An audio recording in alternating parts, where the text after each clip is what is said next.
Good day, I'm Andrea Chizom and this is your JIS News for Thursday, September 11. Ground has been broken for the construction of a $21 million Portmore sewerage improvement project, which is expected to benefit approximately 200,000 residents in the city. The project includes the building of infrastructure to facilitate the transfer of sewage from the treatment plants at Independence City, Bridgeport, Hamilton Gardens, Portmore Villas and Caymanas Gardens.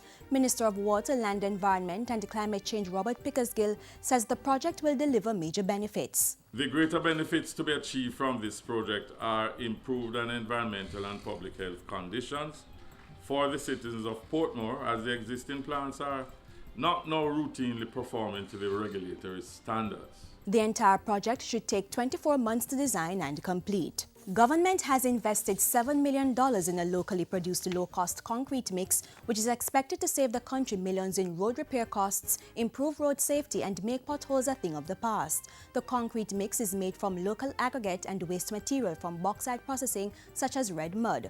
When applied, it is expected to remain in position much longer than current materials. Speaking at the recent launch, Minister of Science, Technology, Energy and Mining Philip Paulwell said this initiative would reduce the input cost of road repairs, as the imported fuel used to produce cement was a drain on the economy. A new low-cost alternative for low-strength applications should therefore make it possible to carry out many more projects.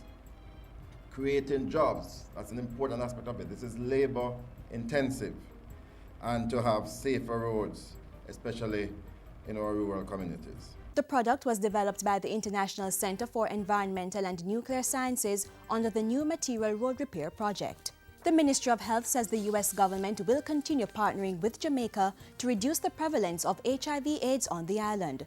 A statement from the ministry says the commitment was given by Charge d'Affaires at the United States Embassy, Elizabeth Lee Martinez, during a recent meeting. The ministry says Jamaica will continue to benefit through an interagency effort with assistance from the President's Emergency Plan for AIDS Relief PEPFAR program.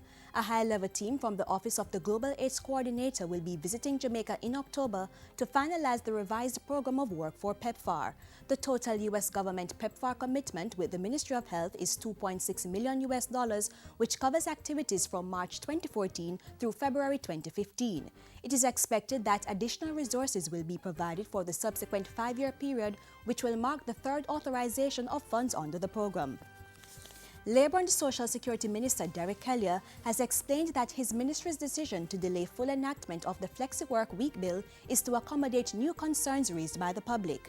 He made the announcement at a public consultation on the legislation in Montego Bay last Thursday. We need it. The country needs it.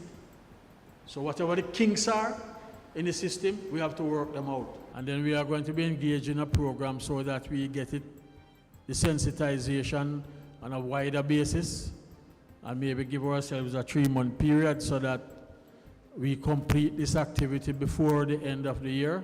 Street and at-risk boys housed at the Goodwin Park Hostel are being encouraged to make use of a recent donation to the home's library.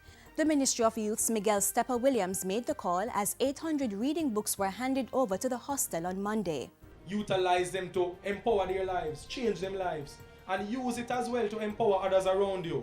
Because people make the mistake and believe that youngsters cannot empower adults, then in the Bible it really comes across, a child shall lead the way, So take charge and use the resources positively, and to realize the possibilities that lie await out there for you. Williams was speaking on behalf of the Minister of Youth and Culture, Lisa Hanna. The donation was the result of a book drive undertaken by the National Youth Service and the Rotary Club of St. Andrew. And finally, persons are being reminded of the health benefits of giving blood. Media consultant and blood drive organizer Faye Ellington says donating just a pint of blood may lower the risk of cardiovascular disease. It is important for you to give blood because you could very well be saving a life. And it is important to give blood for men because it helps to alleviate the risk of heart disease. Ms. Ellington's blood drive, scheduled for this Saturday, is in commemoration of her 40 years in media and journalism.